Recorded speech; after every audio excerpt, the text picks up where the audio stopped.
えええええええഹലോ, ഇന്നൊരു ചെറിയൊരു വീഡിയോ ആണേ. ഞാൻ ഇന്ന് ലീവായിരുന്നു. അപ്പോൾ ഉമ്മച്ചി വിളിച്ചിട്ട് ചോദിച്ചു, നീ ഫ്രീ ആണെങ്കിൽ ഇന്ന് എൻ്റെ കൂടെ ഒന്ന് സിറ്റിയിലോട്ട് വരുമെന്നേ.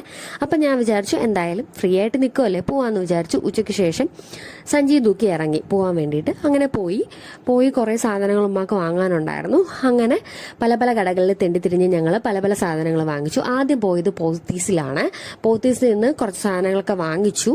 പിന്നെ അവിടുത്തെ ഓർണമെന്റ്സും തുണികളും പിന്നെ ചപ്പ് ചവറ് കുറേ സാധനങ്ങളുണ്ട് അവിടെ.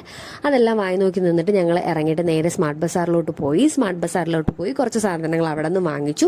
കുറേ ക്ലിപ്പിംഗ്സ് ഒന്നും എടുക്കാൻ പറ്റിയിട്ടില്ല. ഇതിനിടയ്ക്ക് ഫുഡ് കഴിക്കലും ചായ കുടിക്കലും ഒക്കെ ഉണ്ടായിരുന്നു. പക്ഷെ അതിൻ്റെ ഒന്നും ക്ലിപ്പിംഗ്സ് എടുക്കാൻ പറ്റിയില്ല. കാരണം എനിക്ക് പുറത്ത് വെച്ചധികം വീഡിയോ എടുക്കുന്നത് ഭയങ്കര എന്തൊരു പോലെയാണ്. അങ്ങനെ ഞാൻ എടുത്തില്ല. പിന്നെ വീട്ടിൽ കൊണ്ടുവന്നിട്ട് വാങ്ങിച്ച സാധനങ്ങളെങ്കിലും കാണിച്ചു തരാമെന്ന് വിചാരിച്ചു. ഉമ്മയുടെ പറ്റില്ല ഞാൻ കുറച്ച് സാധനങ്ങൾ വാങ്ങിച്ചു. അപ്പോൾ ഉമ്മാക്ക് വാങ്ങുമെന്ന് വെച്ചാൽ എനിക്ക് വാങ്ങും പോലെയല്ലേ, എനിക്ക് വാങ്ങുമെന്ന് വെച്ചാൽ അത് ഉമ്മാക്ക് വാങ്ങും പോലെയല്ലേ, രണ്ടും തമ്മിൽ വ്യത്യാസമില്ലല്ലോ. അതുകൊണ്ട് ഞാൻ കുറച്ച് സാധനങ്ങൾ വാങ്ങിച്ചു.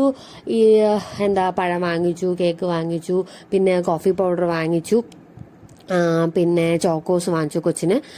അങ്ങനെ കുറച്ച് സാധനങ്ങൾ ഉമ്മയുടെ പറ്റിൽ വാങ്ങിച്ചു. ഇത് ഒരു ഓയിൽ ഡിസ്പെൻസറാണ് കേട്ടോ. അത് കൊള്ളാം. അതിനകത്ത് നമുക്ക് ഓയിൽ ഒഴിച്ചിട്ട് ഇങ്ങനെ സ്പ്രെഡ് ചെയ്ത് കൊടുക്കാം. ബ്രഷും എല്ലാം ഇൻക്ലൂഡഡ് ആണ്. ഈ ഒരു സാധനം 99 രൂപയാണ്. അവിടെ ഇങ്ങനെ നിരത്തി വെച്ചിട്ടുണ്ടായിരുന്നു. പക്ഷെ അതിൽ നിന്ന് ഒരെണ്ണം ഞാൻ എടുത്തപ്പോൾ ഈ പുറമേയുള്ള പിടി ലൂസായിരുന്നു. ആ പുറമേ എടുത്തപ്പോൾ അത് താഴെ വീണ് പൊട്ടി. എൻ്റെ ഹൃദയം പൊട്ടി. അവിടെയുള്ള ആൾക്കാരൊക്കെ ഞെട്ടി. അങ്ങനെ നോക്കി.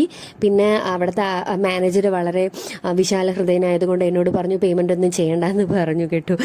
എന്തായാലും കുഴപ്പമില്ല, പേയ്മെൻറ്റ് ചെയ്യണമെങ്കിൽ 100 രൂപയുടെ കാര്യമല്ലേ ഉള്ളൂ, ഞാൻ അങ്ങ് ചെയ്യാമെന്നൊക്കെ അങ്ങ് പറഞ്ഞു. പിന്നെ അവർ പറഞ്ഞു ചെയ്യണ്ടെന്ന്. പിന്നെ വേറെ കുറേ സാധനങ്ങൾ, അല്ലറ ചില്ലറ സാധനങ്ങളൊക്കെ വാങ്ങിച്ചിട്ട് ഞാൻ സഞ്ചി നോക്കി ഞാൻ തിരിച്ചു വന്നു. ഞാൻ ഇങ്ങും വന്നു. ഞാൻ എൻ്റെ ഉമ്മച്ചി അങ്ങ് വീട്ടിലും പോയി. അങ്ങനെ ഇന്നത്തെ വീഡിയോ ഇത്രയേ ഉള്ളൂ. എല്ലാവർക്കും ഇഷ്ടപ്പെട്ടെങ്കിൽ ലൈക്ക് ചെയ്യുക, ഷെയർ ചെയ്യുക, സബ്സ്ക്രൈബ് ചെയ്യുക. Thank you.